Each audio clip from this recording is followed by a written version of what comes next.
Hello everyone, নতুন একটা mini ব্লগে তোমাদের অনেক অনেক স্বাগত। তো তোমাদের যতই প্রিপারেশান ব্লগ দেবো বলি দিয়ে ওঠা হয় না। তো আমরা মেডিকেল টার্মিনোলজি এক্সামের আগের দিন চলে গেছিলাম লাইব্রেরি। আমাদের কলেজ ক্যাম্পাসটা তোমাদের একটু ঘুরে দেখালাম। দেন লাইব্রেরিতে গিয়ে অনেকক্ষণ গ্রুপ ডিসকাশনের পর আমার মুখটা ব্যাক ক্যামেরায় এত খারাপ আসে কেন আমি জানি না। এই দেখো ফ্রন্ট ক্যামেরায় কত সুন্দর আসছে, ব্যাক ক্যামেরা আমি নিশ্চয়ই ধরতে জানি না, এটা খুব অসুবিধা হয় আমার। আর তারপরে চলে আসে আমার একটা পার্সেল। তো লাইব্রেরি থেকে 4 তলা সিঁড়ি দিয়ে নেমে এসে আমি পার্সেলটা রিসিভ করি। তা করতে করতেই আমরা বাড়ি যাওয়ার সময় শুরু হয়ে যায় এত বৃষ্টি।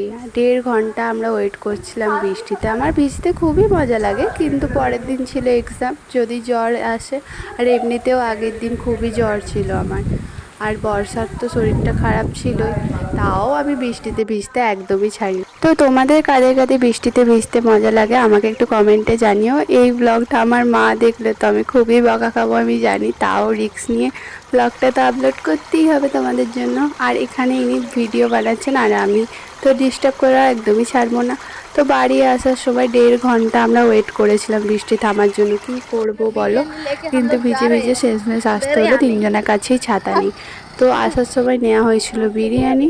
আর আমি যখনই শ্যুট করি না কেন বর্ষা তো ডিস্টার্ব করবেই। আমি এরকম করে আবার নষ্ট করবো বিরিয়ানি। তো আজকের মিনি ব্লগটা এইটুকুই। যারা যারা আমার পেজটাকে ফলো করোনি ফলো করে দিও, আর ইনস্টাগ্রামটাকেও ফলো করে দিও।